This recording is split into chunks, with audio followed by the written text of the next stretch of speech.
It was episode 137 of the Game and Illuminati podcast that my light-skinned co-host with the exceptionally large cranium known as JG said 2022 was a weak year for game releases for him. And during that show, I disagreed. I would agree that it was a weak year for AAA releases, but I felt I played a good number of games that I loved, but maybe they just didn't receive the mainstream love that they deserved. I'd argue 2022 was the year of indie titles. So, without further ado, I now present to you my top 10 games of 2022.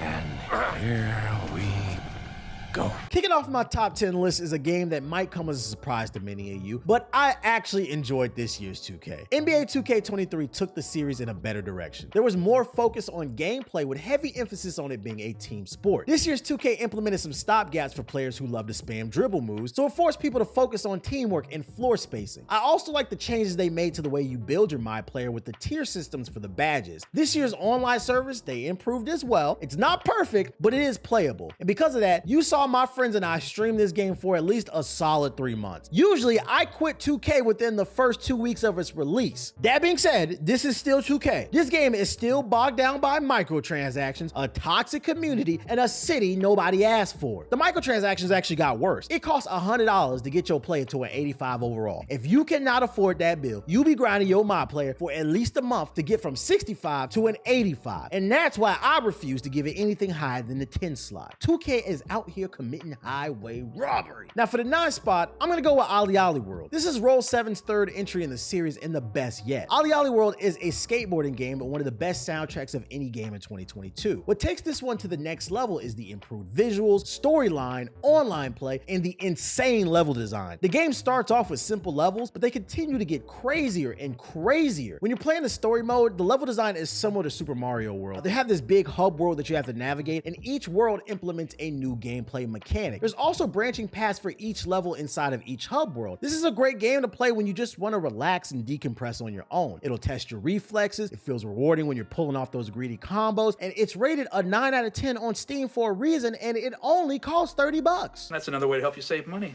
I refuse to spend a lot of time talking about the 8 spot, and that's not because it's a bad game, but because it's kind of hard to discuss without spoiling it. Number 8 goes to As Dusk Falls. This is one of those choose your own adventures where everything you do affects the story. And what makes this one cool is everything you do in the first episode will be referenced in the last. This is a family drama and it sucks you in within the first 10 minutes. It's fun to compare notes with friends to see the different outcomes that you guys got compared to one another. The art style in this game, it might turn some of you off. Hell, I mean, it turned me off initially, but the storyboard style of storytelling will soon be forgiven once you see how strong the writing and voice acting is in this game. This game is short and sweet, clocking in at about 6 hours, and it's only $30 on Steam, and it's free on Game Pass. And since we're on the topic of Game Pass, let's just stay there for a moment. Now, I swear this is not Game Pass propaganda, but the number 7 game is also on Game Pass. I'm talking about Tunic. Tunic is the love child of a classic 2D Zelda and a Soulsborne game. If you love Link to the Past or any of the Dark Souls games, then this one is right up your alley. Tunic has this beautifully crafted 2D.5 world that reward players for exploring. And don't be fooled by the cutesy art style either. The combat is challenging because it's all about timing. If you get greedy, you will get punished. Then there's the soundtrack. That's amazing as well. It's very peaceful and it's very tranquil, but it does turn up at the right times. And if you don't have Game Pass, no, this is another game that only retails for $30 on Steam, so you can't tell me that I am not looking out for your wallet. I'm a man of the people. Now, if you're a big fan of pussy like me, then you're gonna love my number 6 pick. It's called Stray, a game I couldn't believe that was real when it was first announced, but I'd be a liar to sit up here and act like it's not a solid game. In Stray, you play a stray cat wandering through a world where human civilization has fallen, and now cities are occupied by robots. Now, throughout your time exploring the game, you will unravel the mystery of what happened to civilization. This is primarily an adventure, puzzling, platforming game with a sprinkle of action. The story's captivating, the characters are charming, and the ending was satisfying. And the best part is, this game is short, only taking 6 hours on average to beat. It's only 30 bucks, and it was free on PSN at one point, but if you missed that ship, sadly it sailed. Now let's get into our top 5. Now coming in at the 5 spot is a game that was unfortunately buried alive by Elden Ring because it was released around the same time. Most of you probably don't even remember it because you was all screaming about losing your runes, but Horizon Forbidden West did drop in 2022, and it was a good game. I would find Forbidden West is a solid PlayStation exclusive. I think it didn't make as much of a splash as it should have because, well, the game played it too safe. If you like the first game, then you're gonna like this game. The problem is I don't think they did enough gameplay-wise to differentiate itself from the last game. They just took the whole bigger is better route. Now, what I really did enjoy about this game is the story. Aloy lacks character development, but her supporting cast is strong, and the general plot with what's going on in society and the existence of robot dinosaurs was fun to watch play out. There is a crazy plot twist in this game that had me sitting up in my chair. I think for the third game, if they could just flesh out the gameplay a little bit more and develop Aloy's character, they're gonna knock it out the park. And speaking of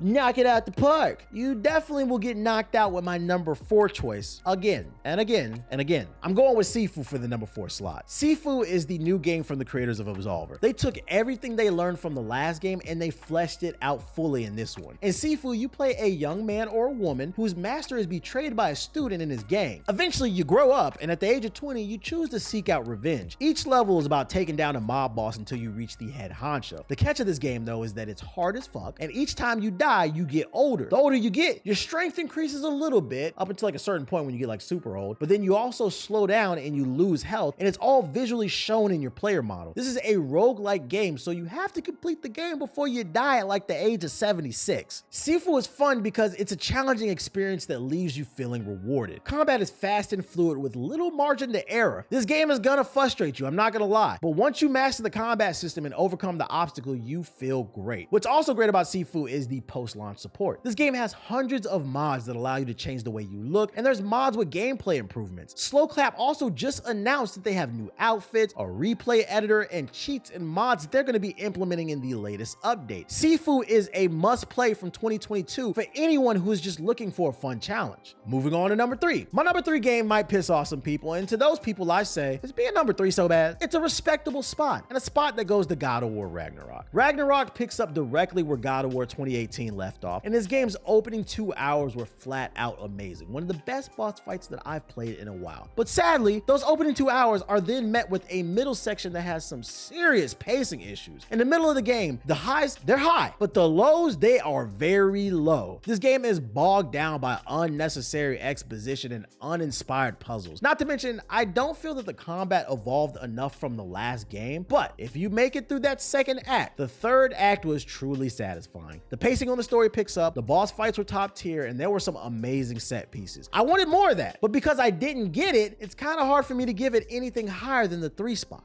Fair enough. My number 2 game for 2022 is a game I'm going to scream its praises until the day I die. This is a game I know most people won't play because it's not a part of the gaming industry meta conversation, but this would be my game of the year if it did not come out in 2022. Sadly, wrong place, wrong time. If it dropped in 2020 or 2021, this would be my game of the year. It's that good. It's called Plague's Tale Requiem. It is a sequel to a game called Plague's Tale Innocent that dropped in 2019. I have not played a sequel this good that took the foundation of an original game and amplified it in every way since probably Assassin's Creed 2. I played the original Innocence and it was a decent stealth game, but it didn't blow me away. During my Requiem playthrough, I caught myself saying though, I was like, man, is this the same studio? Everything was taken to the next level. I'm talking gameplay, visuals, storytelling, soundtrack, the scale. It was just checking every box for me. If you are not familiar with this series, it is a stealth action puzzle game where France has been overrun by a rat plague. You play an older sister named Amicia and her little brother Hugo, who has the ability to control the plague. This puts you on the run from the feds while you uncover a conspiracy. There's so much to love about this game. I mean, first off, each chapter in the story introduces a new gameplay mechanic, so the gameplay always felt fresh. Y'all know I hate puzzles, but the puzzles in this game were just mwah. The reason being is they weren't just random puzzles like Ragnarok, they were contextual to the storyline, and no 2 puzzles were the same. In the original game, Amicia babysits Hugo, but in this game, they are both a little bit older, and Hugo starts to gain control of his rat abilities, so that adds another layer to the combat and the puzzles. Level design in this game, top notch. There's open, colorful fields, plague-infested tunnels, crowded cities, and a whole lot more. This is a 15-hour adventure that really grips you from start to finish. I've had so many people come in my Twitch chat and randomly say, hey man, I gave Requiem a chance because you recommended it, and I am so glad that I did. I see what you're talking about. This game is fire. And do you know why so many people gave it a chance? Because it's free on Game Pass, and even if you don't got Game Pass, it's only $50 on Steam. If you enjoy games with stealth, action, magic, puzzles, and top tier story and voice acting, Ring, please do yourself a favor and just try out Plague's Tale Requiem. I promise you, it will not disappoint. And now it's time for the moment you've all been waiting for.